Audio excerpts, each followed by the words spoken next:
துவா இந்த உலகத்துல என்ன செய்யும்? சகோதரர்களை, நான் போற இடத்தெல்லாம் சொல்றது, துவா இந்த உலகத்துல என்ன செய்யும்? கொஞ்ச நாளா கும்பகோணம், என்னுடைய சொந்த ஊர் கும்பகோணத்துல தப்சீர் பண்ணிட்டு இருந்தேன். துபாயில இருந்து வந்து திருச்சியில இருந்து வாரம் வாரம் ஞாயிற்றுக்கிழமை அன்னைக்கு அதுக்கு கார் எடுத்துட்டு போவேன். என்னுடைய மனைவி மக்கள்லாம் திருச்சியில இருந்தாங்க, என் தாய் ஊர்ல இருந்தாங்க. ஊர் கும்பகோணத்துக்கு பக்கத்துல ஒரு சின்ன ஊர், எப்போதும் ரெகுலரா போறது வருது.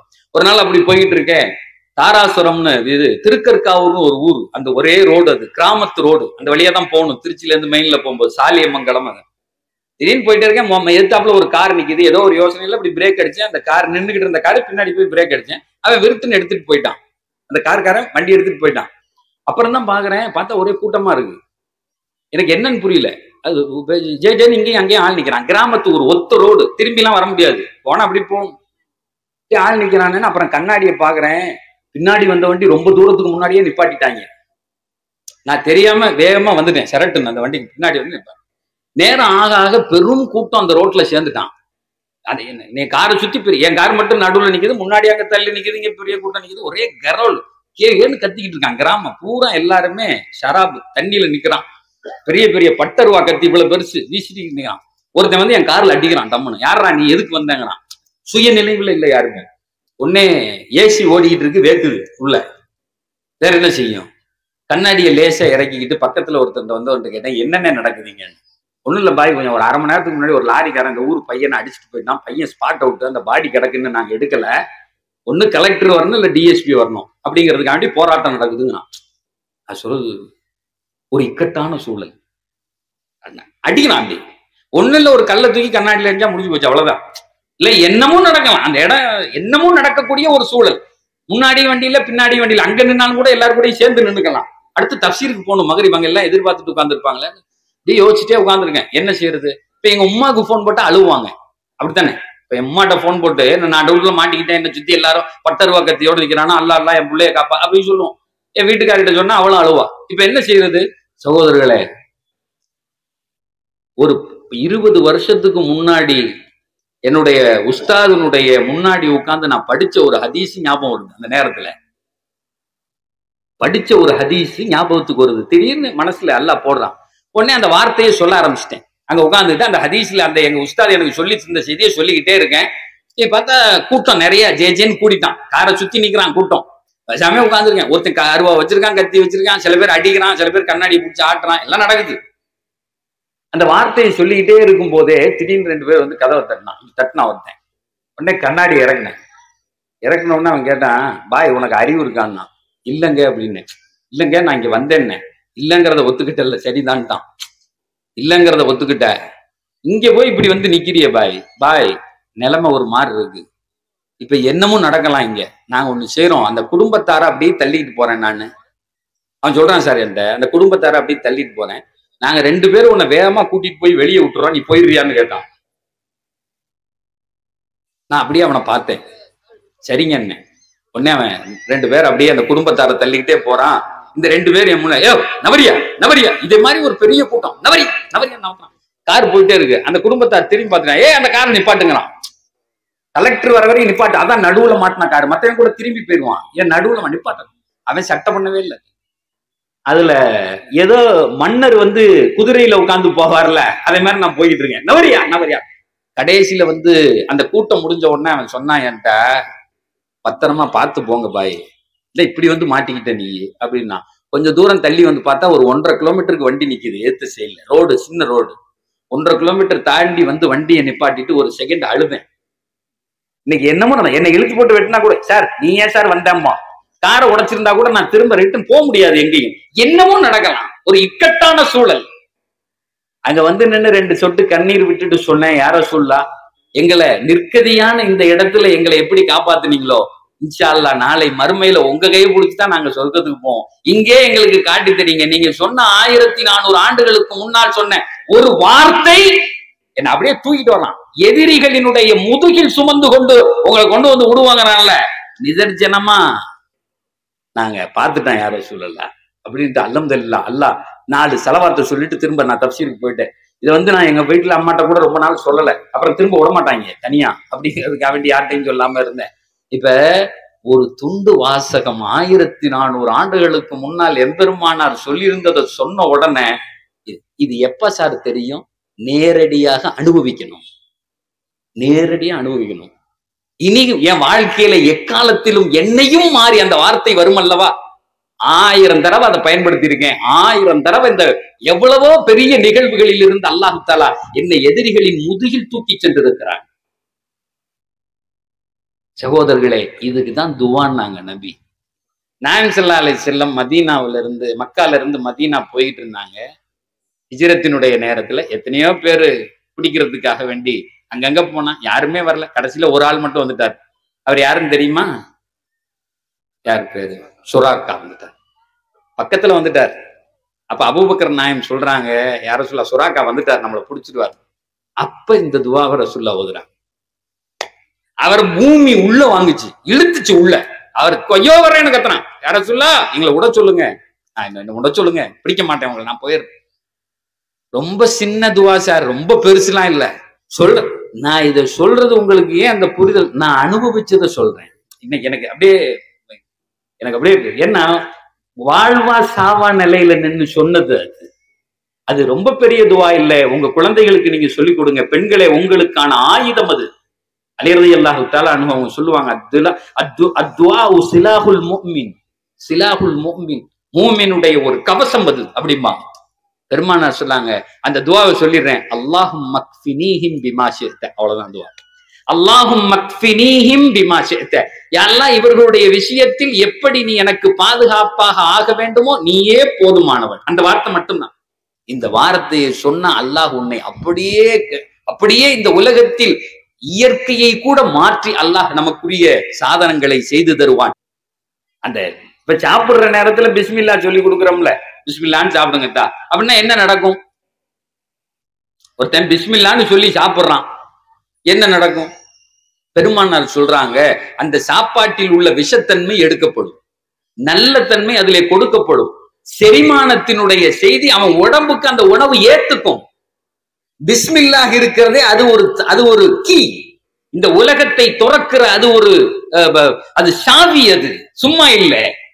ஒவ்வொரு செயலை செய்யும் போதும் அந்த துவாவை பெருமானார் சொல்லி தராங்க. நீயத்துக்கு தோது துவா, இதை செய்யுங்க, இதை செய்யுங்க, இதை செய்யுங்க.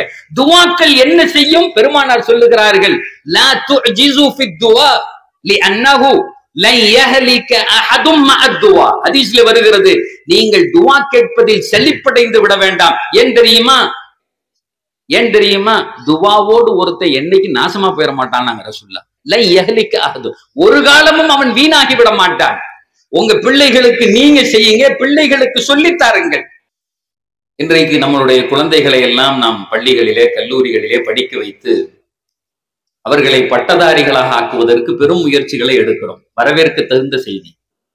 ஆம்பளை பிள்ளைகள் மட்டுமல்ல, பெண் குழந்தைகளையுமே நாம் படிக்க வைத்து நல்ல ஒரு படித்த பிள்ளைகளாக ஆக்குகிறோம். அதாவது UG degree, PG degree, MPhil, PhD எல்லாம் படிச்சுட்டு வந்துட்டாங்க. ஆனா வாழ தெரியல. படிச்சிருக்கான், வாழ தெரியுமாடா அப்படின்னு கேட்டா அங்க நிறைய சிக்கல் வருகிறது. ஒரு பொதுமக்களோட எப்படி பேசணும்னு தெரியல, எப்படி நடக்கணும்னு தெரியல. அவன் ஒரு டிசைனா இருக்கான். அதுவும் எனக்கு முன்னாடி பேசினது மாதிரி இன்னைக்கு இந்த மொபைல்லாம் வந்த பின்னாடி நமக்கே பயமா இருக்கு. அவன் பேசுறதுலாம் உண்மையிலே சொல்றேன், நமக்கெல்லாம் விளங்க மாட்டேங்குது. அவன் ஒரு டிசைனா அவன் பேசுறது, என்னடா பேசுறீங்க புரியல. ஒரு நண்பர் வீட்டுக்கு அவரை பார்க்க போயிருந்தேன். உட்காந்து டீ குடிச்சுக்கிட்டு பேசிக்கிட்டே இருந்தா திடீர்னு பார்த்தா புடுறாவன வெற்றாவன புடுறாவன வெற்றாவனன்னு ஒரே சத்தம். என்னடா இப்படி சத்தமா இருக்கு? இவர் பையன் நல்லா தானே இருந்தான் அப்படின்னு கேட்க முடியாதுல்ல. ஏங்க உங்க பையன் அவர் தப்பா நினைச்சுக்குவாரு. என்ன என் பையனை பத்தி வருவேன், அவரே சொல்லிட்டாரு. இவர் ஏதோ சந்தேகப்படுறாருன்னு அவர் சொன்னாரு, பையன் கேம் விளையாடிக்கிட்டு இருக்கான் ரூம்ல உட்காந்து. இவனை புடுறா வெட்டுறாங்கிறது கேம். அவனே சிரிச்சுக்கிறான், அவனே செல்ஃபி எடுத்துக்கிறான், அவனே எல்லாமே பண்ணிக்கிறான். இப்ப உள்ள காலத்துல அவன் போட்டா எடுத்து அவனே போட்டுக்கிறான். ஒரு காலத்துல யாராவது போட்டா எடுத்து அதை வச்சிருப்பாங்க ஒரு போட்டா, நீ அவனே எடுக்கிறான். வேற எவனையும் பிடிக்க மாட்டேங்கிறான், அவனே பிடிச்சுக்கிறான். நான் ஒரு ஊர்ல சொல்லும் போது சொன்னேன், இன்னும் கொஞ்சம் நாள் ஆச்சுன்னா அவனே கபரை வெட்டி 2 சைட்லையும் மண்ணை சாக்குல நிரப்பி இவனே உள்ள போய் இழுத்துக்குவான் பொழுது. எங்கடா போறிய? எங்க போறீங்க நீங்க? சமுதாயத்தை புரிஞ்சுக்க முடியல சார். ஒரு வீட்டுல அத்தாவுக்கும் மகனுக்கும் உள்ள கேப் பெரிய கேப்பா இருக்கு. ஒரு தந்தையால தான் மகனை புரிஞ்சுக்க முடியல. அவன் ஒரு டிசைனா இருக்கான். அவன் பேசுற பேச்சு அத்தாக்கு பிடிக்க மாட்டேங்குது. நான் சொன்னேன், எப்பா அத்தாலாம் வரும்போது முன்னாடி காலங்கள்ல எந்திரிச்சு நிப்பாங்க. அத்தா உள்ள வர்றாங்கன்னா எந்திரிச்சு நிப்பாங்க. பையன் என்ன செய்வான், ஹால்ல உட்காந்துதான் கொஞ்சம் தள்ளி போய் இருந்துக்கும், அத்தா வந்திருக்காங்க அப்படின்னு சொன்னா அவனும் சொல்றான், இப்பயும் அப்படித்தான். எங்க அத்தா இங்கிட்டு வந்தாருன்னா நான் கொல்ல வழியா போயிருவேனேங்கிறான். எப்ப பார்த்தாலும் அந்த மனுஷன் திட்டிக்கிட்டே இருக்காரு. இந்த போனை வச்சு நோண்டிக்கிட்டே இருக்கியான்னு கேட்டுக்கிட்டு இருக்காரு. அவர் உள்ள வர்றாருன்னு தெரிஞ்சவொடனே மிஸ்டர் பெர்ஃபெக்ட் வந்துட்டாருன்னு இவன் கதவை திறந்து இங்கிட்டு போயிடுறானே. அவருக்கு பேர் வேற வச்சிருக்கான். அத்தா தான் அவனுக்கு பேர் வைக்கணும், இவன் அவருக்கு பேர் வைக்கிறான். மிஸ்டர் பெர்ஃபெக்ட் வந்துட்டாருன்னு கதவை திறந்துட்டு கொல்ல வழியா வெளியே போயிருவேங்கிறானே. இந்த ஜெனரேஷனை புரிஞ்சுக்க முடியுதா? ஒரு வித்தியாசமான காலத்துல நம்ம வாழ்றோம். நமக்கு இவங்களையும் புரிய முடியாது, அவங்கள நம்மளையும் புரிய மாட்டேங்கிறான். அலி ரலியல்லாஹு தஆலா அன்ஹு அழகா சொல்லுவாங்க, லா துரப்பு அவுலாதக்கும் கமா ரப்பாக்கும் ஆபாஉக்கும் லிஅன்னஹும் குலிகு மின் ஸமானின் கைரி ஸமானிக்கும். Don't raise your children as your parent raise you. எப்ப பார்த்தாலும் வீட்டுல இந்த ஒரு சண்டை நடக்கும். எங்க அத்தா எல்லாம் இருக்கும்போது நாங்க பேசினதே இல்லை. எங்க அத்தா எங்களை எப்படி வளர்த்தாங்கன்னா, எங்க கஷ்டத்தை சொல்லி வளர்த்தாங்க, நாங்க அப்படி இருந்தோம் இப்படி இருந்தோம். எல்லா குடும்பத்திலயும் நடக்கும். எங்க அத்தா, எங்க அம்மா, எங்க அண்ணன் இப்படின்னு சொல்லிட்டே இருப்போம். அலி ரலியல்லாஹு தஆலா அன்ஹு சொல்றாங்க, லா துரப்பு அவுலாதக்கும் கமா ரப்பாக்கும் ஆபாஉக்கும். டோன்ட் ரைஸ் யுவர் சில்ட்ரன், அப்படி வளர்க்காதீங்கங்கறாங்க. லிஅன்னஹும் குலிகு மின் ஸமானின் கைரி ஸமானிக்கும். ஏன் அப்படின்னு கேட்டா, அவங்க பிறந்த காலம் வேற, அந்த பிள்ளைகள் பிறந்திருக்க காலத்துல நம்ம புரிஞ்சுக்கணும். இது டிஜிட்டல் கிட்ஸுங்களா. இன்னைக்கு டிஜிட்டல் கிட்ஸ் பிறந்து ஒரு வயசான உடனே மொபைல தள்ளுத. இப்ப நமக்கு இவ்வளவு வளர்ந்த பின்னாடியும் கூட ஏதாவது பஞ்சாயத்துனா, டேய் இதுல என்னமோ வரமாட்டேங்குதுரா, நான் அப்படிலாம் பசங்களை கூப்பிட்டு கேட்பேன். சார் ஒரே நிமிஷம் சார் டக்குங்கண்ணா. ஒரு வயசு தான் ஆகுது, அது இப்படி தள்ளுது. 1.5 வயசு ஆச்சுன்னா யூடியூப் போய் அதே பாட்டை போடுது. இப்ப இந்த பிள்ளைகளை புரிஞ்சு அது வேற லெவல்ல இருக்கு. அந்த பிள்ளைகளுக்கு அது உள்வாங்க தெரியுது, விளங்க தெரியுது. நீங்க இன்னும் உட்காந்து எங்க அத்தா அத்தான்னு சொல்லாதீங்க. அவனுக்கு தோதுவா கொஞ்சம் மாறுங்க, அவனுக்கு தோதுவா கொஞ்சம். சார் ஒரு பையன், ஒரு பெரியவர் ரோட்ல நடந்து போயிட்டு இருக்கார். ஒரு பையன் போனவன் பைக்ல வேகமா போறான், அவரை போய் இடிச்சுட்டான். 2 பேரும் கீழே விழுந்தாங்க. இது நடக்குது இல்ல சகஜமா. வேகமா போறான், புடிமரண்டு பிடிச்சு நிக்கிறான். எனக்கு இந்த வண்டி 3 லட்சம் ரூபாய்க்கு வாங்கித்தா அப்படிங்கிறான். வாங்கி தந்துட்டு அது அந்த 200 வரையும் ஓடுதான்னு ஓட்டி வேற பாக்குறான். அந்த முள்ளு, எங்க அத்தா 3 லட்சம் ரூபாய் கொடுத்தது கரெக்ட் தானா, இந்த 200 வரையும் போகுதா இல்லையான்னு அந்த ரோட்ல ஓட்டி பாக்குறானே. எங்க அத்தாவை ஏமாத்திட்டாங்களா, அவன் வேற சொல்றான், எங்க அப்பனை ஏமாத்திட்டாங்களே என்னமோ, நான் ஓட்டு. அந்த முள்ளு 200 வரையும் போகுதோ இல்ல, இவன் முள்ளு போயிருது. உண்மையா இல்லையா? அப்படி ஒரு பையன் ஓட்டிட்டு போனா, முன்னாடி ஒரு பெரியவர் போனார், போய் இடிச்சுட்டான். அவரு கீழே விழுந்து கிடக்காரு, இவனுக்கு கீழே விழுந்து கிடக்கான். வேகமா பைக்கை தூக்கிட்டு இந்த பையன் எந்திரிச்சு சட்டக்கிட்டெல்லாம் தட்டி விட்டு எந்திரிச்சு நிக்கிறான். அந்த பெரியவர் அல்லா அப்படின்னு சொல்லி எந்திரிச்சு திரும்பி பாக்குறாரு. பார்த்தா டிப்டாப்பா இருக்கான். ஒரு ஆபீஸ்ல வேலை செய்யற பையன் மாதிரி அல்லது காலேஜ்ல படிக்கிற மாதிரி இருக்கான். உடனே இவர் கேட்கிறாரு, தம்பி படிச்சவன் மாதிரி இருக்கிய, இப்படி என் மேல ஏன்டா மோதுனன்னு கேட்கிறாரு.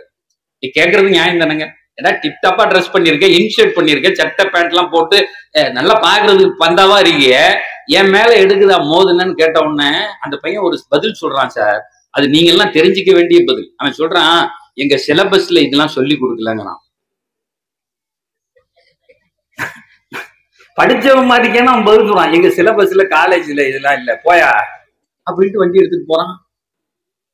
இந்த பிள்ளைகள் இப்படி உருவாகிற இந்த சமூகம் இது எதை நோக்கி போய் கொண்டிருக்கிறது புரியல, தெரிய மாட்டேங்குது.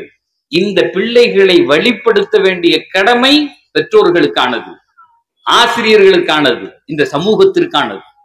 ஏதோ ஒண்ணு இழந்துகிட்டே இருக்கும். எல்லாம் இருக்கு, காசு இருக்கு, அறிவு இருக்கு, வீடு இருக்கு, கார் இருக்கு, எல்லாம் இருக்கு. ஆனா ஏதோ ஒண்ணு இல்லை. அது என்ன இல்லை? எதை இந்த சமூகம் தேடுகிறது? எதை நோக்கி இன்றைய இளைஞர்கள் எங்களுக்கு இது கிடைக்கலன்னு சொல்றான். எல்லாம் இருக்கு, நிம்மதி இல்லை, ஒரு நல்ல வாழ்க்கை இல்லை. ஒரு வீட்டுக்குள்ள போனவன அன்பான பேச்சு இல்லை சார். வீட்டுக்குள்ள போனவன மனைவி இடத்தில் அன்பான வார்த்தைகள் இல்ல, சலாம் சொல்லி கூப்பிடுற பழக்கம் இல்ல, சண்டை. ஏன்டா வீட்டுக்கு போறேங்கண்ணா. அன்னைக்கு ஒருத்தர் சொல்றாரு, 9 மணி வரை இப்படி வெளியே சுத்திக்கிட்டு இருந்துட்டு அப்புறம் தான் வீட்டுக்கு போறதுங்கிறாரு. ஏங்கன்னு கேட்டேன். அந்த முகரக்கிட்ட எவன் பாப்பான்? நான் சொன்னேன், அல்லாடா முடிவு பண்ணி உன் வீட்டுக்கு அனுப்பியிருக்கான் அந்த அம்மாவை. திருக்குரான் சொல்லுகிறது ஒஃபி புயூத்திக்கும் சக்கன, ஒஃபி புயூத்திக்கும் சக்கன. திருக்குரான் அழகாக பேசும்.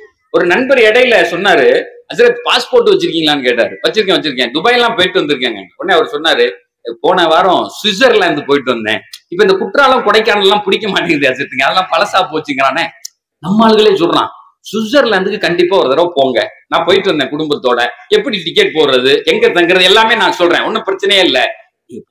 அல்லாஹ்வினுடைய அத்தாட்சியை பார்க்கலாம் ஹஜரத்துன்னு. எப்படி சுவிட்சர்லாந்துல போய் நீங்க போயிருந்தீங்களா, எப்படி இருந்துச்சுன்னு? அங்க ஏன் எங்க பார்த்தாலும் பச்சை பசேர்ந்து, ரயில்ல போனா அவ்வளவு அழகா இருக்காதுங்க. அது ஊரா உலகத்துல பார்க்க வேண்டிய ஒரு இடம்.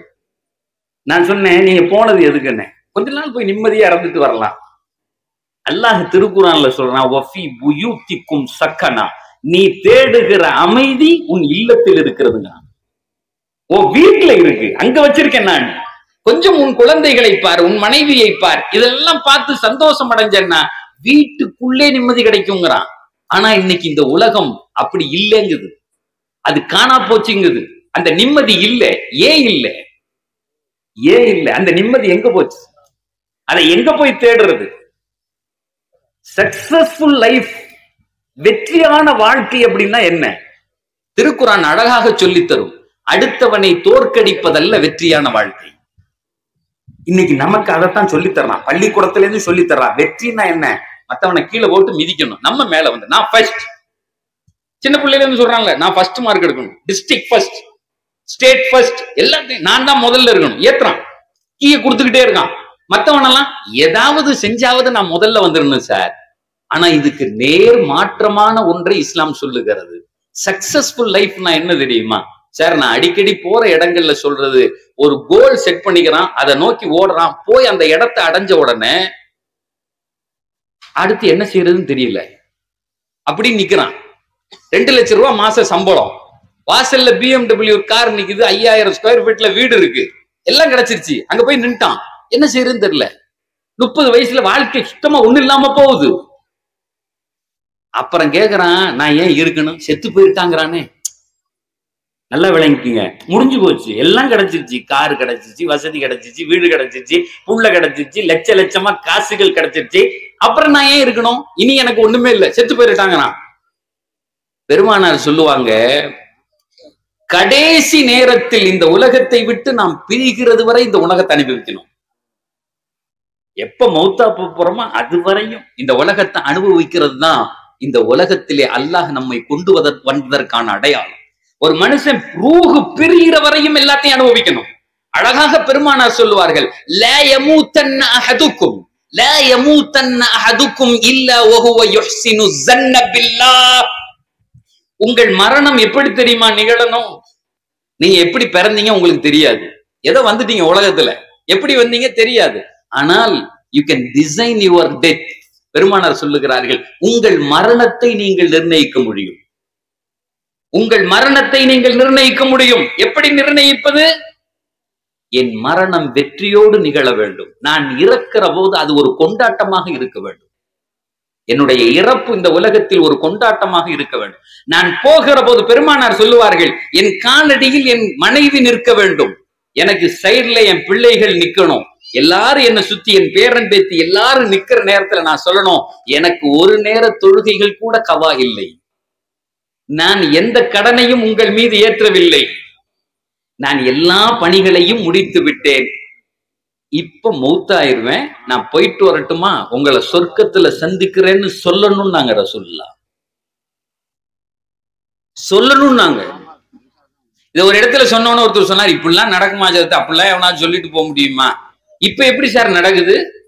ஐசியூக்குள்ள அத்தா படுத்திருக்காரு, வெளிய மகன் வேர்வையோட நின்றுகிட்டு இருக்கான். 2 பேரும் என்ன நினைக்கிறாங்கன்னு தெரியுமா? மதுரையில போய் ஆஸ்பத்திரியில பாருங்க, உள்ள ஐசியூல அத்தா படுத்து கிடக்காரு, கீன்னு சத்தம் அடிச்சுக்கிட்டே இருக்கு, அந்த இது கட்டிக்கிறது, பிபி மிஷின் எல்லாம் கட்டிக்கிட்டே இருக்கு, ஆட்டு பாக்குறது எல்லாம் கத்திக்கிட்டே இருக்கு. அத்தா எங்கது? மகன் இங்க இருந்து பாக்குறான், எப்படா போவேங்கிறான், நீ எப்பயா போவ, இந்த சொத்து பூரா நமக்கு வரும். அத்தை அங்கிருந்து அவனையே பாக்குறாரு, அந்த ஓட்டையில, கண்ணாடி ஓட்டையில எப்படி மெதுவா பாக்குறாரு, டே எப்படியாவது என்ன கூட்டு போயிடுறா வீட்டுக்குங்கிறாரு. அது சொல்றது விளங்குதா? என்ன கூட்டு போயிடுறா வீட்டுக்கு, அதாவது தாங்க முடியலங்கிறாரு. பெருமானார் சொன்னார்கள், அப்படி ஒரு மரணம் அல்லன்னாங்க. அப்படி ஒரு மரணம் அல்ல. அந்த மரணம் எப்படி நிகழணும்? பெருமானார் சொல்லுகிறார்கள், லா யமூதன்ன அஹதுக்கும் இல்லா வஹுவ யுஹ்சினு ஸன்ன பில்லாஹ். மரணிக்கிற நேரத்தில் இறைவனை முழுமையாக பொருந்தி கொண்டு, அல்லாஹ்வினுடைய பொருத்தத்தை மனதில் வைத்துக் கொண்டு, ரப்பே உன்னை சந்திக்க நான் வர்றேன், இந்த உலகத்தில் என்னை அழகாக வாழ வைத்தாய், அருமையா வாழ வச்ச, எல்லாம் தந்த, நீ தராதது என்ன? எல்லாவற்றையும் தந்தாய், கடைசி நேர உணவு வரை நீ எனக்கு தந்திருக்கிறாய். சகோதரர்களை, இடையில ஒரு ஊர்ல சொன்னேன், ஒவ்வொரு மூமினுக்கும் அவனுடைய மரணம் இறப்பதற்கு முன்னே அறிவிக்கப்படும். நம்ம எப்ப மௌத்தா போறோமோ நமக்கு செய்தி வந்துடும். நான் அசர்ல இருக்க மாட்டேன், தெரிஞ்சிடும். இது ரசூல்லாவே சொல்றாங்க. உடனே நான் பேசி முடிச்சுட்டு இறங்கணும்னு ஒருத்தர் வந்து சொன்னாரு, என்ன புது கதையா இருக்கு, ரசூல்லா இதுவரையும் சொல்லியிருக்காளா அப்படின்னு கேட்டார். இந்த ஒரு ஆள் சொல்லணும் அப்படின்னா நபி தானே சொல்லணும் சொல்லியிருக்காங்க. நான் சொன்னேன், ஒரு வருஷத்துக்கு முன்னாடியே சொல்லிட்டாரு ரசூல்லா. ஆனா எல்லார்ட்டையும் சொல்லல, யாரோடு அதை தாங்க முடியுமோ அவங்கள்ட்ட மட்டும் சொன்னாங்க. சில சஹாபாக்களை கூப்பிட்டு சொன்னாங்க, நீங்க இந்த ஊருக்கு போயிட்டு வாங்க, நீங்க வரும்போது என்னுடைய கபரை கடந்து போவீங்கன்னாங்க. அப்படின்னா என்ன அர்த்தம்? நான் இருக்க மாட்டேன்னு அர்த்தம். நபி சொல்லிட்டாங்க. அவரு ஓட அழுகுறாரு அந்த சஹாபி. நாயகம் ஸல்லல்லாஹு அலைஹி வஸல்லம் நெஞ்சில தடவி விட்டு போயிட்டு வாங்கத்தா, போயிட்டார். திரும்ப வரும்போது கபர்ல வந்து நின்று அழுகுறாரு. ஆனா சில சஹாபாக்கள்கிட்ட ரசூல்லா சொல்லல. ஏன்? தாங்க மாட்டாங்க. உயிரையே வச்சிருந்தாங்க, ரசூல்லா மேல உயிரையே வச்சிருந்தாங்க. சொல்லப்படுகிறது, இந்த முன்னால மட்டும் நாயகம் ஸல்லல்லாஹு அலைஹி வஸல்லம் தன்னுடைய மரணத்தை இப்படி அறிவிக்காமல் இருந்தார். அன்னைக்கு ஆயிரக்கணக்கான சஹாபாக்கள் பெருமானாருடைய இறப்பென்று இறந்து போயிருப்பார்கள். செத்துமன். ஏன் சார் 1400 வருஷம் கழிச்சு எங்க நபி மேல லேசா ஒரு செய்தி எவனா சொன்னா நமக்கு தாங்க முடியுதா? மனசு அப்படியே துடி துடிச்சு போயிடுறோம்ல, துடி துடிச்சு போறோம்ல. எங்க ரசூல்லா எப்படா சொல்லுவ நீ அப்படின்னு கேட்கிறோம்ல. இது என்ன முஹப்பத்? நம் தாயை தாண்டி, நம் தகப்பனை தாண்டி, நம்முடைய ஆசிரியர்களை எல்லாத்தையும் தாண்டி ஒரு முஹப்பத் வச்சிருக்கோம் ரசூல்லா மேல. அல்லாஹ் சொல்றான், வைங்கங்கிறான், வைங்கங்கிறான். அப்படி ஒரு முஹப்பத் இருக்கணுங்கிறான். ஏன் தெரியுமா? நாளை அந்த முஹப்பத்தை கொண்டுதான் நாயகம் ஸல்லல்லாஹு அலைஹி வஸல்லம் உங்களை பார்த்த உடனே கூப்பிடுவாங்க. எத்தா அப்துல் ரஹ்மான் இங்க வார்த்தாம்பாங்க. உங்களுடைய பெயர் பெருமானாருக்கு தெரியும். அவங்க கூப்பிட்டு யாரெல்லாம் இவரை பொருந்திக்கன்னு சொல்லாதான் அல்லாஹ் பொருந்தி கொள்ளுவான். எல்லாம் விளங்கணும். எங்க நபியினுடைய ஷஃபாஅத் இல்லாமல் ஒருவர் கூட சுவனத்திற்குள்ளே நுழைய முடியாது. ஒரு ஆள் கூட போக முடியாது. நபி ஒவ்வொருத்தரையும் பார்க்கணும், பேரை சொல்லி கூப்பிடணும். அல்லாஹ் உள்ள விடுறான்னா மட்டும்தான் விடுவான். அது ஆணோ பெண்ணோ. நம்மளா நம்முடைய அமல்களை வச்சு, நம்ம இபாதத்தை வச்சு எல்லாம் போயிட முடியாது. பெருமானாருடைய ஷஃபாஅத் அன்றைக்கு தேவை. அப்ப அதுக்கு தேவையாக இருக்கிறது இந்த முஹப்பத் தான். இன்னைக்கு வச்சிருக்கோம்ல. நான் அடிக்கடி சொல்றது ஒண்ணு வழக்கம். ஒரு தகப்பனார் துபாயில நடந்த செய்தி, ஒரு அப்பா தன் பையனை கூட்டிட்டு ஷாப்பிங் போறாரு. நான் நிறைய இடங்கள்ல இதை சொல்லியிருக்கேன், நான் பார்த்தது. அதனால துபாயில ஷாப்பிங் அப்படிங்கிறது அது ஒரு ஸ்டைலானது, அது ஒரு ஜாலியானது. என்ன கடை அவ்வளவு பெருசு இருக்கும், பெரிய மால், சூப்பர் மார்க்கெட், பெரிய மால் இருக்கும். சாயங்காலம் அசர தொழுதுட்டு இப்படி கிளம்புனாங்க அப்படின்னு சொன்னா 11 மணிக்கு தான் திரும்பி வருவாங்க. ஷாப்பிங் முடிச்சுட்டு வரும்போது அப்படியே ஒரு வண்டி எடுத்துக்கிட்டு அப்படியே ஜாலியா, இந்த சைட்ல வீட்டுக்காரம்மா, என் பிள்ளைகள், அல்ல ஒரு பிள்ளைய தூக்கி அந்த வண்டிக்குள்ள போட்டுக்கிட்டு இப்படி தள்ளிக்கிட்டே போவேன். ஒவ்வொரு செக்ஷனா வரும். முதல்ல போனோட சாக்லேட் செக்ஷன், அந்த செக்ஷன், இது பூரா இருக்கும். கடைசியா அந்த வெளியே வர்ற இடத்துல கறியும் மீனும் கடைசியா வச்சிருப்பான். கறியும் மீனும் கடைசியா இருக்கும். இப்படி வண்டியை தள்ளிட்டு போய் எல்லாத்தையும் வாங்கிக்கிட்டு 11 மணிக்கு வீட்டுக்கு வருவாங்க. அது ஒரு டாஸ்கா பண்ணுவாங்க. அப்படி ஒரு ஃபேமிலியோட அப்படி போறது அப்படிங்கிறதே சும்மா ஜாலியா இருக்கும். ஆனா நம்ம இங்கிருந்து தமிழ்நாட்டுல இருந்து போன ஒரு ஊரு, அந்த ஊர் பேரை சொல்ல மாட்டேன், அடர்த்தியா முஸ்லீம்கள் வாழ்ற ஊரு. அந்த ஊருக்காரன் என்ன செய்வான்னா, நேர வண்டியை தள்ளிட்டு போய் மீனை முதல்ல வாங்கிக்குவான். அவன் மீனை கடைசியில வச்சிருக்கிறது எதுக்குன்னா, எல்லாம் வாங்கிட்டு அப்படியே வெளியே போயிடணும், உள்ள வரக்கூடாதுங்கிறதுக்காக வேண்டி சென்ட்ரலைஸ்டு ஏசி போட்டிருப்பான். இவன் என்ன செய்வான், முதல்ல மீன் தீந்து போயிடும்னு மீனை வாங்கி உள்ள போட்டுக்கிட்டு அப்புறமா வண்டியை தள்ளிக்கிட்டு வருவான். பாருங்களேன், இது சென்ட்ரல் ஏசி. இங்க இருந்து அந்த மீன் நாத்தத்துக்கு அங்கிட்டு கொடுக்கும். அந்த அந்த அந்த அந்த சூப்பர் மார்க்கெட்டே மணக்கும் மீன். நாங்கெல்லாம் உள்ள போன உடனே கண்டுபிடிச்சிருவோம், நம்மால் எவனோ வந்துட்டான், அந்த ஊருக்காரன் வந்துட்டான் ஆளு. ஏன்னா முதல்ல மீனை வாங்கிட்டு காலியா போயிருமே, மீன் திங்கலன்னா நம்மள எங்க போய் சேர்க்கறது. சரி அப்படி வாப்பா தள்ளிக்கிட்டு போறாரு. ஒரு பையன் சாக்லேட் கேட்கறான், அந்த சாக்லேட் எடுத்து பாக்குறாரு. பார்த்துட்டு அப்புறம் திரும்பி வாங்கி பார்த்துட்டு சொல்றாரு, தம்பி இதுல ஏதோ ஒரு கொழுப்பு கலந்துருக்க மாதிரி இருக்கு, என்ன வேற மாதிரி இருக்கு, இது வேண்டாம், நம்ம சாப்பிடக்கூடாதுப்பா அப்படின்னு அப்பா சொல்றாரு. வச்சுட்டாரு. அந்த பிளம் இவ்வளவு பெருசு, ஒரு 5வது 6வது படிக்கிறது அது. இப்ப சரின்ட்டு பேசாம போகுது. இதை பார்த்துக்கிட்டே ஒருத்தன் நிக்கிறான். பின்னாடி வந்து கூப்பிட்டு கேட்கறான், ஏன் உங்க அப்பா சாக்லேட் வாங்கி கொடுத்துட்டு திரும்ப வேணான்ட்டாரு அப்படின்னு. ஆமா வேணான்ட்டாரு. நான் வாங்கி தரட்டா? வேண்டாம் எனக்கு. இவர் கேட்கிறாரு, ஏன்? இல்ல எங்க ரசூல்லா சாப்பிடக்கூடாதுன்னு சொல்லியிருக்காங்க. அந்த பையன் சொல்றான், சார் 6 வயசு பையன் சொல்றான், எங்க நபி சாப்பிடக்கூடாதுன்னு சொல்லியிருக்காங்க. உடனே அவன் கேட்கறான், என்னெல்லாம் சாப்பிடக்கூடாது? இல்ல எங்களுக்கு அது கூடாது. இல்லையா, நான் வாங்கி தரேன் உங்க அப்பா. இனி எங்க அப்பா வாங்கி தந்தாலும் கூட நான் சாப்பிட மாட்டேங்கிறான். அந்த பையன் சொல்றான், அது கூடாதுன்னு சொல்லிட்டார்ல, இனி எங்க அப்பனே சேர்ந்து இதை வாங்கி கொடுத்து இதை தின்றனால திங்க மாட்டேன். அப்போ உங்க நபி யாருன்னு கேட்கறான். உடனே அந்த பையன் சொல்றான், அவங்க இறந்து போயிட்டாங்க, அவங்க ரொம்ப பழைய ஆள் இறந்து போயிட்டாங்க. எவ்வளவு வருஷம்? 1000 வருஷம் ஆச்சுங்கிறான். இந்த ஆளுக்கு ஒண்ணுமே புரியல. இந்த பையன் நல்ல பையன் தானா? திடீர்னு 1000 வருஷங்கிறான், நபி செத்து போயிட்டாருங்கிறான், திங்க கூடாதுங்கிறான். உடனே அப்பாட்ட வந்து கேட்கிறாரு, என்னையா பஞ்சாயத்து? அப்ப அவர் சொல்றாரு, இல்ல அதுல ஒரு கொழுப்பு கலந்துருக்கு, நாங்க சாப்பிடக்கூடாது. யாரு சொன்னா? எங்க நபி சொன்னாங்க. இப்ப இவன் பையன் யாரு கொடுத்தாலும் வாங்கி தர மாட்டான், சாப்பிட மாட்டானா? சாப்பிட மாட்டான். ஏன் வித்தியாசமா இருக்கீங்க, இது என்ன இது அப்படின்னு கேட்கறான். அப்பதான் அவர் கூப்பிட்டு அவனுக்கு குர்ஆன் ஹதீஸ் எல்லாம் எடுத்து கொடுக்குறாரு. இதுதான் எங்க நபி. சரி, இந்த முகப்பத்து இருக்கு பாருங்க, தந்தையை தாண்டி, அம்மாவை தாண்டி. அந்த தந்தை திரும்ப சொன்னா கூட ஒரு முஸ்லிம் கேட்கவே மாட்டான். இந்த வச்சிருக்கான் பாருங்க முகப்பத், எல்லாத்தையும் ஈடு கொடுக்க முடியாத எங்க நபி சொன்னாங்க, இன்றைக்கு நான் அதை செய்யறேங்கிறான் பாருங்க. அங்கதான் ஒரு மூமின் நிக்கிறான் என்கிற அந்த ஆள் கடைசியில இஸ்லாத்துக்கே வந்துட்டான். வித்தியாசம் என்ன? எப்படி இருக்கீங்க? அவர் மேல இவ்வளவு பெரிய லவ்வா, இவ்வளவு பெரிய காதலா? ஒவ்வொரு மனிதனும் பெருமானார் சொல்லுவார்கள், நீங்கள் லா யுமினு அஹதுக்கும் ஹத்தா அகூன அஹப்ப இலைஹி மின் வலதிஹி வ வாலிதிஹி வன்னாஸி அஜ்மஈன். உங்களிலே ஒருவருடைய ஈமான் எப்போது தெரியுமா பரிபூரணமாக ஆகும்? உங்கள் தந்தையை விட, தாயை விட, இந்த உலக மக்களை விட நான் உங்கள் உள்ளத்தில் குடிகொண்டிருக்க வேண்டும். நான் குடிகொண்டிருக்கணும். அல்லாஹ் திருக்குர்ஆன்ல சொல்றான், நபியு அவுலா பில் முஃமினீன மின். உங்க உயிரை விட உங்க நபி உங்களுக்கு நெருக்கங்கிறான். அல்லாஹ் உங்க உயிரை விட. அல்லாஹ் இது என் வார்த்தை இல்ல, it's not my word, it's the word of Allah. Allah சொல்றான், உங்க உயிரை விட உங்க நபி உங்களுக்கு. அதனாலதான் சார் இந்த பிரியம் நமக்கு தரப்பட்டிருக்கு, இந்த ரசூலுடைய பிரியம், அந்த வழிகாட்டுதல். சரி, உலகத்துல வெற்றி அடையணும்னா என்னதான் பாதுகாப்ப? ஒருத்தன் கூட போட்டியும் போடக்கூடாது. அப்ப வெற்றி அடையும்னா என்ன? இவங்க இந்த இன்னைக்கு தலைப்பு கொடுத்திருக்காங்க, இறை நெருக்கம் பெறுவோம், ஈடேற்றம் அடைவோம். எந்த இறை நெருக்கத்தை பெற்று எப்படி ஈடேற்றம் அடைகிறது? சகோதரர்களே, நமக்கு அல்லாஹும் அல்லாஹுவினுடைய தூதரும் அழகான வழியை காட்டி தந்திருக்கிறார்கள். காட்டினது மட்டுமல்ல, நாம் மரணம் வரை எப்படி சந்தோஷமாக வாழ்வதுன்னு நமக்கு வழி சொல்லி தந்திருக்காங்க. நான் மேல படித்த ஆயத்துல இறைவன் திருக்குர்ஆன்ல சொல்றான், வஃஅலுல் கைர லஅல்லகும் துஃப்லிஹூன். ஒரு முஸ்லிம் எங்க இருந்தாலும் நற்செயல்களை செய்து கொண்டே இருப்பார். வஃஅலுல் கைர், நல்ல காரியங்கள், தான தர்மம் செய்வாரு, நல்ல வார்த்தைகளை சொல்லுவாரு. யாராவது வந்தா நல்ல வார்த்தைகளை சொல்லுவாரு. ஒரு மூமினுடைய குணம். ஒரு காலம் வரையும் அப்படி இருந்தாங்க. அல்லாஹ் கண்ணியமாக வச்சிருந்தான். ஒரு பஸ்ல போனா, பாய் நிக்கிறாரா அப்படின்னு ஒருத்தர் எந்திரிச்சு, நீங்க உட்காந்துங்க பாய் அப்படின்னு சொல்லுவான்.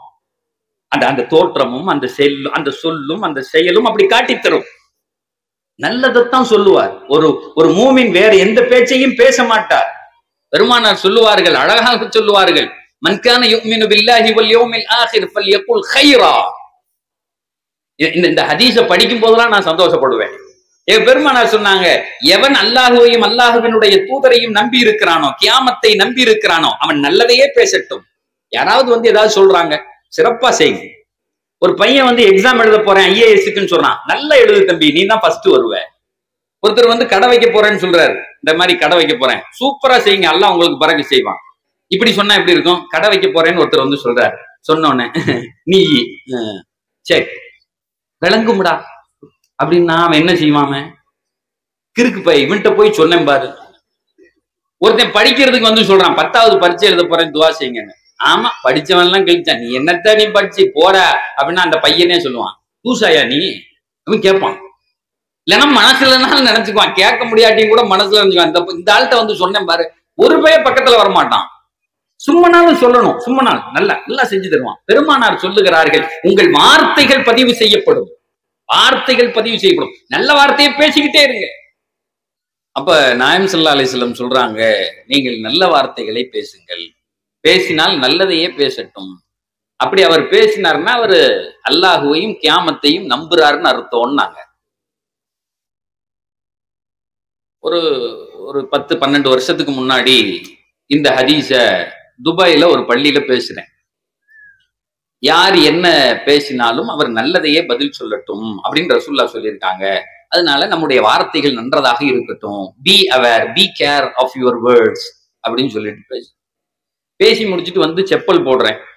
அப்போ ஒருத்தர் வேகமா ஓடியாந்தாரு. அஜித் ஒரு நிமிஷம் பேசணும் உங்கள்கிட்ட. அங்க ஒரு தப்சீர் கிளாஸ் நடந்துகிட்டு இருந்துச்சு. என்னுடைய வாப்பா, என்னுடைய உம்மாவினுடைய துவா, அதுல இதே மாதிரி கூட்டம் வந்திருப்பாங்க. ஒரு 800 பேர் வருவாங்க ரெகுலரா அந்த கிளாஸ். வாரம் வாரம் வெள்ளிக்கிழமை அன்னைக்கு செருப்பை போடுறேன். அவர் வேகமா ஓடியாந்து அஜித்னாரு. சொல்லுங்கன்ட்டு இப்படி நடந்துகிட்டே பேசிட்டே போறேன். அவர் சொன்னாரு, அஜித் ஒரு செய்தி உங்கள்கிட்ட கேட்கணும், நீங்க பேசினது இல்ல, சொல்லுங்க அப்படின்னு. அஜித் போன வாரம் ஒரு பள்ளிக்காக வேண்டி காசு வாங்க வந்திருந்தாங்க. பள்ளியாசலுக்கு நன்கொடைக்காக வேண்டி வந்திருந்தாங்க. அதுக்கு முதல் வாரம் ஒரு ஏழை கொமருக்குன்னு வந்து கேட்டாங்க. என்கிட்ட அப்படி கொடுக்கறதுக்கெல்லாம் காசு இல்லை அஜித், கொடுக்கணும்னு ஆனா மனசு மட்டும் ஆசையா இருக்கு, கொடுக்கறதுக்கு காசு இல்ல, ஏடிஎம் உடைக்கலாமா அப்படின்னு கேட்டான். இப்ப செய்தி விளங்குதா? இப்ப என்ன பேசிட்டு வந்திருக்காரு அவரு? எதை சொன்னாலும் சரி செய்யி, அது அருமை, நல்லா இருக்கு அப்படின்னு சொல்லணும். நாளைக்கு இவரை மாட்டி விட்டுலாம்ல, ஏடிஎம் உடைச்ச இந்த ஆள் தான் உடைக்க சொன்னான்னு சொல்ல, ஏடிஎம் உடைக்கலாமா, பள்ளியாசலுக்கு கொடுக்கறதுக்கு இது பண்றதுக்கு செய்யலாமான்னு நான் சொன்னேன். டக்குன்னு அல்ல ஒரு அந்த நேரத்துல, உனக்கு அடுத்த வாரம் பதில் இருக்கியா? இந்த ஹதீஸ் இன்னும் முடியல, பாதி துண்டு தான் சொல்லியிருக்கேன், மீதி துண்டு அடுத்த வாரம்ட்டேன். சரின்னு சொல்லிட்டு அடுத்த வாரம் வேற தப்சீருக்கு எல்லாம் பார்த்துட்டு போய் உட்காந்து பேசிட்டே இருக்கேன். இவன் முன்னாடி உட்காந்து அப்படிங்கிறான். இந்த ஆளு வந்து ஃபர்ஸ்ட்ல உட்காந்துக்கிட்டான். இந்த ஆள் பதில் சொன்னேன். நான் சொன்னேன், சொல்றேன் உனக்கு இருக்கு பதில் அப்படின்னு. இருக்கு மட்டும் இல்ல, உனக்கு இருக்கு நல்லா. நான் பாட்டுக்கு பேசி போயிட்டு கடைசியில சொன்னேன், சில பேரு போன வாரம் ஒரு பயான் பண்ணேன், அதுல சொல்லியிருந்தேன், எது யாரு கேட்டாலும் நடக்கட்டும், சிறப்பா நடத்துங்க அப்படின்னு சொல்லணும்னு ரசூலுல்லாஹ் சொல்லியிருந்தாங்க அப்படின்னு சொல்லிட்டு சொன்னேன். சில பேர் நினைக்கலாம் ஏடிஎம் உடைக்கலான்னு, அவன் பேரை சொல்லல, ஏடிஎம் உடைக்கலான்னு கூட சில பேர் நினைக்கலாம். ஆனா அவனுக்கு மீதி துண்டையும் ரசூலுல்லாஹ் சொல்லியிருக்காங்க. அந்த ஹதீஸை இந்த வாரம் சேர்த்து சொல்லி 2 சொன்னேன். மன்கான யுமினு பில்லாஹி வல் யௌமில் ஆகிரி ஃபல்யகுல் கைரன். ஏடிஎம் உடைக்கலான்னு எவனாவது வந்து கேட்டா ஃபல் யஸ்முத், அதுக்கு பதில் சொல்லாதீங்க. ரசூலுல்லாஹ் என்ன சொன்னாங்க? அதுக்கு போய் பரக்கத்து செய்வானாங்கன்னு சொல்லிடாதீங்க. உலகத்துல அப்படியும் கேட்கிறவன் இருப்பான், அந்த மாதிரி ஆள் வந்து அவனோட பேசாது, எடுத்துட்டு ஓடிட்டான் அந்த ஆளு. இந்த ரசூலுல்லாஹ்வுக்கு எல்லாமே தெரிஞ்சிருக்கும் போலுக்கு, ஏற்கனவே பூராத்தையும் சொல்லி கொடுத்துட்டு தான் போயிருக்கா இந்த ஆலிம் சாக்களுக்குங்க. நல்லதை பேசட்டும், நல்ல செயல்களை செய்யுங்கள், அதனுடைய ரிட்டர்ன்ஸ் உங்களுக்கு உண்டு, நீங்கள் வெற்றியாளர்களாக இந்த உலகத்தில் மரணிப்பீர்கள் என்று அல்லாஹ் சொன்னான். சரி, நல்ல செயல்னா எது சார்? இப்ப அது கேள்வி இருக்குல்ல. நல்லதை செஞ்சா ஈடேற்ற எது நல்ல செயல்? தொழுகிறது, நோன்பு வைக்கிறது, ஜக்காத்து கொடுக்க, அஜி, இது நல்ல செயலா? இதுக்கு பேரெல்லாம் கடமை. இதை செய்யாட்டி தண்டிக்கப்படுவோம். இதை போய் நம்ம நல்ல செயல், ஒருத்தர் கரெக்டா தொழுதுட்டார், நோன்பு வச்சுட்டார், அது கடமை. That is mandatory. அது செய்யாவிட்டால் அல்லாஹ் தண்டிப்பான். அது நல்ல செயல் இல்ல, அது கடமைகள்ல போய் சேர்ந்துடும். அப்ப நல்ல செயல்னா என்ன? நல்ல செயல்னா என்ன? இஸ்லாம் சில விஷயத்தை வகுத்து தந்திருக்கிறது. சகோதரிகளே, பெரும்பாலான சகோதரிகள் இங்க நிறைய பேர் வந்திருக்காங்க, உங்களுக்காக வேண்டி சொல்லுகிறேன். இஸ்லாம் சில கேட்டகரிய வகுக்குது. இந்த நல்ல செயலையும் கூட சில நேரத்திலே நீங்கள் தவறாக ஆக்கி விடுவீர்கள். தவறான செயல்கள் கூட சில நேரத்திலே நல்லதாக அமைந்து விடும் அப்படின்னு பெருமானார் சொல்லித்தரார். அது எப்படி? பெருமானார் சொல்லுகிறார்கள். புகாரி அப்படிங்கக்கூடிய புத்தகம் நம்ம எல்லாரும் கேள்விப்பட்டிருப்போம். புகாரி ஷரீஃப் அப்படின்னு சொல்லிட்டு இந்த இஸ்லாத்தினுடைய ஷரியத்தினுடைய மொத்த தஹீராவும் அதுல இருக்கு. அதுல ஹதீஸ் அவர் கொண்டு வர்றார். அந்த இமாம், அந்த புகாரியினுடைய இமாம், அல்லாஹ் அவர் மீது ரஹ்மத் செய்வானாக, அவருடைய கபரை அல்லாஹ் ஒளிமிகுந்த கபராக ஆக்குவானாக, ஹதீஸா ஒரு ஹதீஸை எழுதுறார். அவர் அந்த ஹதீஸை எழுதுறத பத்தி ஒரு நீண்ட வரலாறு. புகாரி ரஹ்மத்துல்லாஹி அலைஹி அவங்களை பத்தி பேசணும். புது ஆடை அணிவர், முதல்ல குளிப்பார், புத்தாடை அணிவார், நல்ல அத்தர் பூசுவார், 2 ரகாயத்து தொழுதுட்டு அல்லாஹ் இந்த ஹதீஸை நான் பதிவு செய்ய போறேன், எனக்கு வழிகாட்டுன்னு கேட்பார். இப்படி ஒவ்வொரு ஹதீஸுக்கும் செஞ்சுதான் அந்த புகாரிய முழுசா தொகுத்து இருக்கார். இன்னைக்கு குர்ஆனுக்கு பின்னாடி ஒரு புத்தகம் அங்கீகரிக்கப்பட்ட உலகத்தில அது எல்லாராலும் ஏற்றுக்கொள்ளப்பட்டதுன்னா அது புகாரி ஷரீஃப் மட்டும்தான். அவ்வளவு பெரிய மக்பூல், அல்லாஹ்வினால் ஏற்றுக்கொள்ளப்பட்ட புத்தகம்.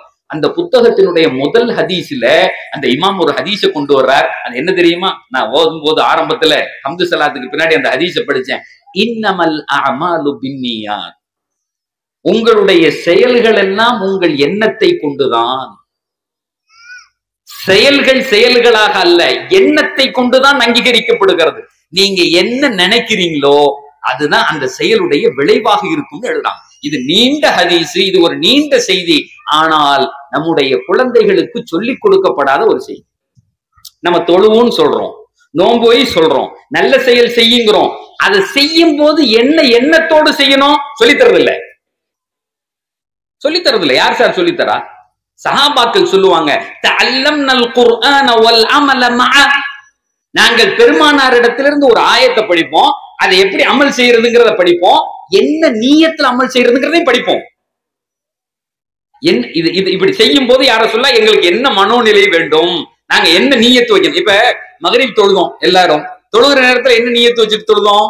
யாரெல்லாம் இந்த பரவலான மகரிபுடைய இந்த தொழுகை இந்த இமாமி பின்தொடர்ந்து ஜமாத்தோடு தொழுகிறேன் அப்படின்னு நீயத்து வைக்கிறோம்ல. சாப்பிடும் போது என்ன நீயத்து வச்சோம்? வேற வேற நேரங்கள்ல வீட்டுக்கு சம்பாதிக்கும் போது என்ன நீயத்து வச்சோம்? அதுக்கு நீயத்துகள் உண்டா? திருமணம் முடிக்கும் போது என்ன நீயத்து வச்சோம்? அன்னைக்கு ஒரு மஜ்லிஸ்ல போய் கேட்டேன், திருமணத்துக்குன்னு ஏதாவது ஒரு நீயத்து உண்டா இஸ்லாத்துல? கல்யாணம் எப்படி நடக்குது கல்யாணம்? நீ ஞாயிற்றுக்கிழமை வர்ற தெருமுழுக்க கல்யாணம் வச்சிருக்கான், எல்லா கல்யாணமும் நடக்குது. என்ன நீயத்து? கல்யாணத்துக்கு என்னையா நீயத்து? கூடி கூடி சாப்பிடுறமே அந்த மணமகனுக்கும் அந்த மணமகளுக்கும் என்ன சொல்லி தரணும்?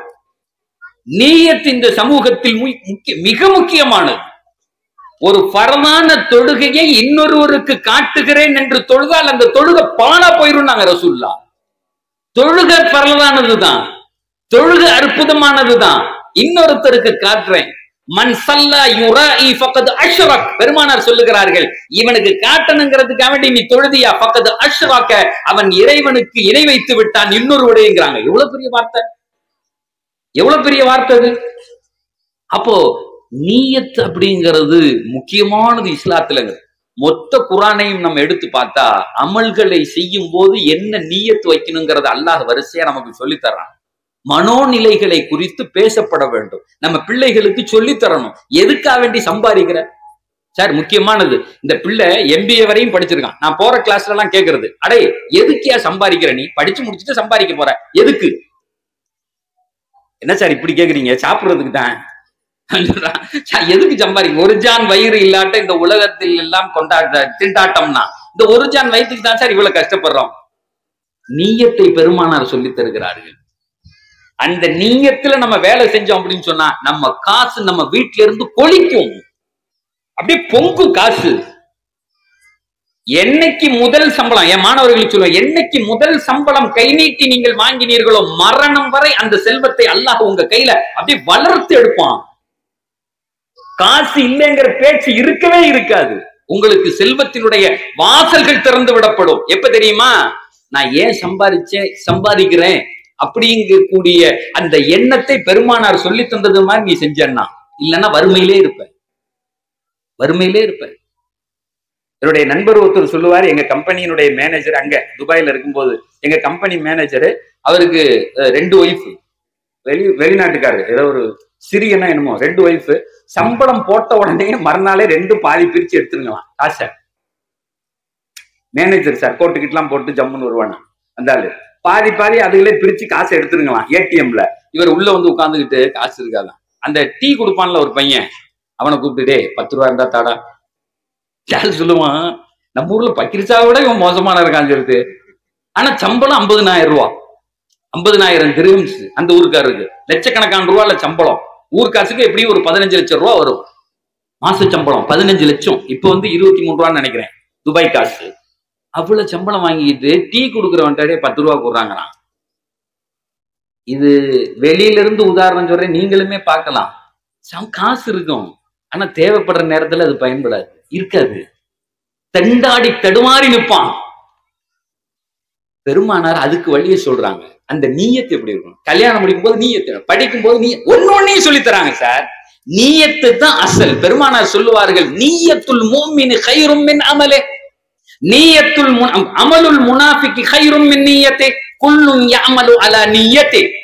பெருமானார் சொல்லுவார்கள், ஒரு மூமினுடைய நீயத்து இருக்குல்ல, எண்ணம் இருக்குல்ல, அல்லாஹ்வினிடத்திலே அவனுடைய செயலை விட சிறந்தது, செயலை விட சிறந்தது.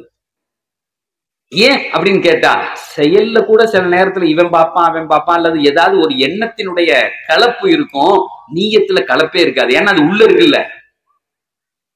அந்த நீயத்து வைக்கிற நேரத்துல யாருக்கும் தெரியாது இல்ல, அல்லாஹுக்கு மட்டும்தானே தெரியும். ஒரு மாணவர் வந்து கேட்டார், ஹஜ்ரத் ஒரு செயலை செஞ்சா 10 நன்மை 100 நன்மை 700 நன்மை வரையும் போகும்னு சொல்றாங்களே, இதெல்லாம் என்ன கணக்குல அல்லாஹ் இப்படி தருவான்? மன் அமில சாலிஹன், அல்லாஹ் திருக்குர்ஆன்ல சொல்றான், உங்களிலே ஒரு நல்லமலை செஞ்சார், மன் ஜாஅ பில் ஹஸனதி ஃபலஹு அஷ்ரு அம்சாலிஹா, ஒருத்தன் ஒரு செயலை செஞ்சா நான் 10 அதுக்கு பரிகாரம் தருகிறேன், நன்மையை தருகிறேன் அல்லாஹ். இந்த 10ன்னா என்ன கணக்குன்னு கேட்டான். என்ன கணக்கு இந்த 10ன்னா என்ன கணக்கு?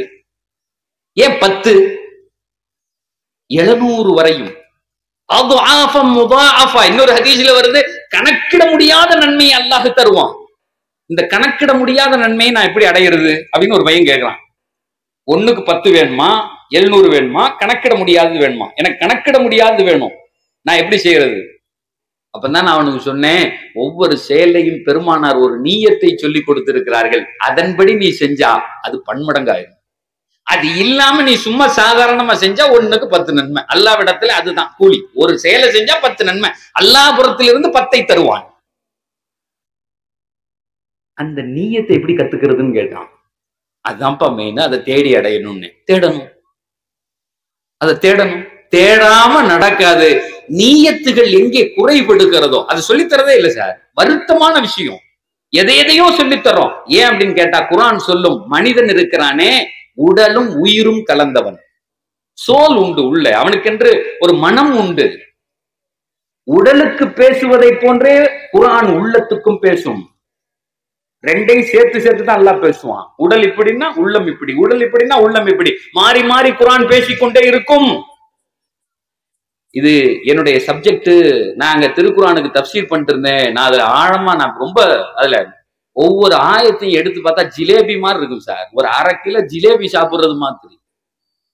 அந்த ஆயத்துல உள்ளத்துக்கு அல்லாஹ் அழகா சொல்லுவான். உடல் இப்படி உள்ளம் இப்படி, அப்படி பேசுவான். அது ரெண்டையும் உள்வாங்கினா மட்டும்தான் நம்மளால இருக்க முடியும். 2வது, ஒரு முஸ்லிமால மட்டும்தான் அப்படி ஒரு எண்ணத்தை வைக்க முடியும். மத்தவங்களுக்கு இது சம்பந்தமா தெரியாது.